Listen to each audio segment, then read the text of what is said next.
अधिष्ठात्री जो देवी है वो काली है। जितने भी तंत्र हैं उन तंत्रों की जो छप्पर जो अपना अधिष्ठान रखती है, यानी सबकी जो पूज्य है, आराध्य है, सबकी ऊंची, वो है काली।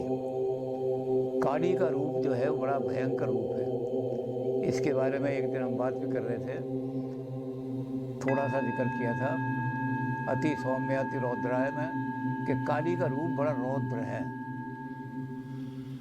उस रौद्र रूप में सबसे बड़ी दिक्कत ये होती है कि उसको देख करके आदमी कांप जाता है। भयंकर दंष्टा कराल बदले, बड़े बड़े विकराल दांत हैं उसके निकले हुए, उन दांतों के कारण से बड़ी भयंकर हो जाती है वो।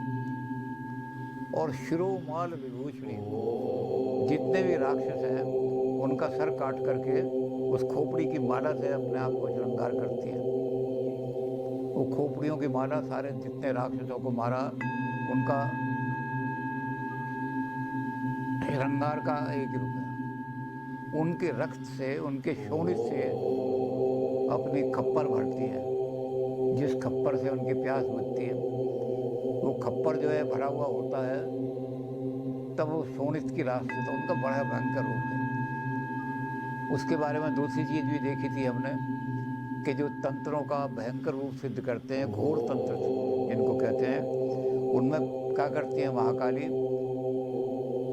ज्वाला करालम अति उग्रम शेषासुर शूद्रम, वो अपना भयंकर त्रिशूल उठाती हैं।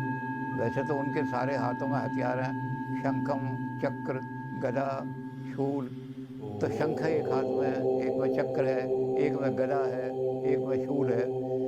ऐसे 8 हथियार उनको लेकर के जब चलती हैं,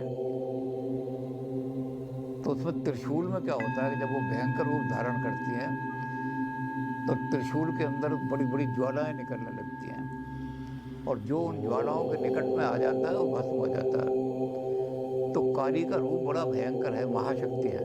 इस काली के रूप को जब ये चलती हैं तो इनको धारण कौन करेगा? इतना भयंकर रूप है।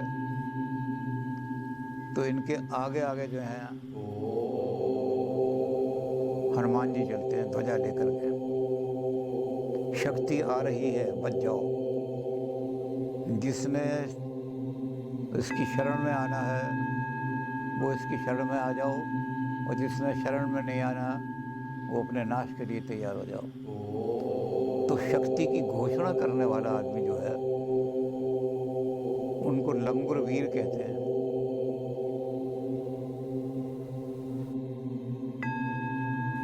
तो लंगर वीर जो है आगे आगे चलता है, महाभयंकर। हनुमान जी भी अतुलित बल धामम हेम शैला बदेव। हनुमान जी अतुलित बल धामम है। जेहि गिरि चरण देहि हनुमंता, चले सुता पाताल तुरंता। तो शक्ति की आराधना करते हुए, घोषणा करते हुए कि महाशक्ति पधार रही है, और बड़े भयंकर रूप में पधार कर रही है। इसलिए सब राक्षसों अपने नाश के लिए तैयार हो जाओ, और या उसकी शरण में आ जाओ। तो आगे आगे तो चलते हैं हनुमान जी, पीछे चलती हैं उनकी योगनियाँ। ये योगनियाँ क्या हैं? ये भयंकर गीदड़ों के समान, जैसे गीदड़ चिल्लाते हैं इकट्ठे, और रात को बड़ी भयंकर उनकी आवाज़ गूंजती है गीदड़ों की, क्योंकि गीदड़ मिलकर के चिल्लाते हैं। तो ये योगनियाँ जब चलती हैं तो इनकी किलकार बड़ी ज़बरदस्त होती है, और उस किलकार के कारण से लोग कांप जाते हैं।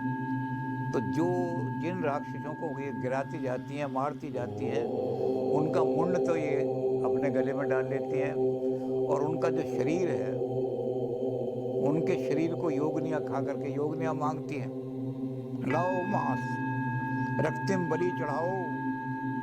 और जितने मरते जाते हैं राक्षस, वो योगनियाँ उनका मांस नोच नोच करके खाती जाती हैं। और उन योगियों को कंट्रोल करने वाला जो है सबसे उनके ऊपर, वो कहलाता है भैरव।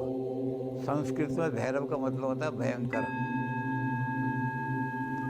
यानी जो लाशें पड़ी होती हैं और उनका खून निकल रहा होता है, उस खून को चूसने वाला, उस खाने वाला सारा का सारा, वो कुत्ते पर सवार होकर के आता है। कुत्ते उनकी लाशों को खाते हैं, और भैरव उनके साथ साथ चलता है। तो भैरव का मतलब ये भयंकर। और इसलिए भैरव जब किलकार लगाता है तो दानवों के हृदय बहुत सारों के तो ऐसे ही खत्म हो जाते हैं। तो ये भैरव जो है ये देवी का पुत्र माना जाता है। उस भयंकर शक्ति का पुत्र जो है वो उसके साथ साथ चलता है, ताकि जो योगिनियाँ मांस खा रही हैं उनके साथ साथ उन मांस को योगिनियों को समर्पित करते जाए, उठा उठा के मांस खाओ इनको। तो बड़े भयंकर रूप में आता है। अब ये भैरव जो है इनके कई रूप हैं। किलकार भैरव दिल्ली में स्थापित है। काल भैरव